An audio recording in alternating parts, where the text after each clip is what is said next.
그렇습니다. 청결한 마음으로 하나님의 약속을 의심 없이 믿은 자들입니다.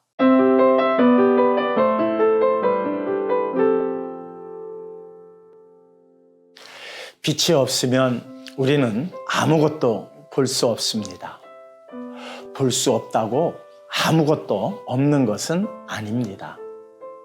또한 빛이 있어도 볼 수 없는 것들이 있습니다.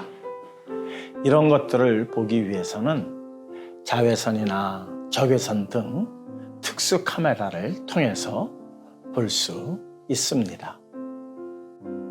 하나님은 우리의 시각으로 볼 수 없는 분이십니다. 그런데 요한복음 14장에 나오는 빌립은 예수님께 하나님을 보여달라고 합니다. 우리들도 마찬가지로 하나님을 보았으면 하는 생각을 가지지 않나요? 그래서 오신 분이 예수님이십니다. 하나님을 보고 싶어 하는 사람들에게 나를 영접하는 것이 하나님을 영접하는 것이라고 말씀하십니다. 다시 말해, 나를 본 자는 하나님을 본 것이나 마찬가지라고 하신 것입니다. 말씀으로 인도하실 때에는 보이지 않는다고 투덜거리며 말씀에 순종하지 아니하고 멋대로 보이는 금송아지 형상을 만들어 놓고 이것이 하나님이다 하며 우상 숭배하더니 정작 말씀이 육신이 되어 오시니까 예수님을 영접하지 아니한 사람들이 유대인들 아닙니까? 그러나 영접한 사람들이 있었습니다. 동방박사 세 사람이 있었고요. 예루살렘에서 이스라엘의 위로를 기다리던 시므온이라는 노인이 있었습니다. 그들은 강보에 쌓인 어린 아기를 보고 한눈에 하나님의 아들이심을 알아보았습니다.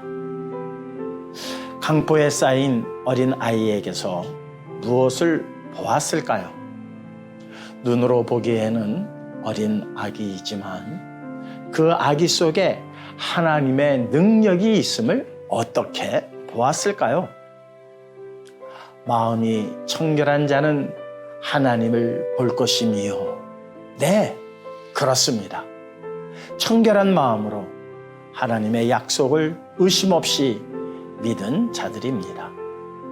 마음이 청결한 자들만 비록 강보에 쌓인 어린 아기이지만 그 아기를 통해서 하나님을 볼 수 있었습니다. 이유는 그리스도 안에 하나님이 계시기 때문이라고 요한복음 14장 10절에 말씀합니다.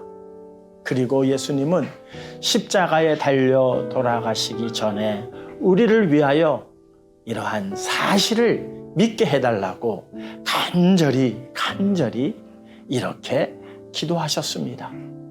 아버지요, 아버지께서 내 안에, 내가 아버지 안에 있는 것 같이 그들도 다 하나가 되어 우리 안에 있게 하사 세상으로 아버지께서 나를 보내신 것을 믿게 하옵소서. 보이는 것이 전부가 아닙니다. 보이지 않아도 분명히 있는 것이 있고 보이는 것 속에 우리가 보지 못하는 것들이 있습니다. X선, 감마선, 적외선, 자외선 그 어떤 것으로도 보이지 않으나 그리스도를 통하면 하나님을 볼 수 있고 만날 수 있으며 영접할 수 있습니다. 오직 그리스도로만 됩니다.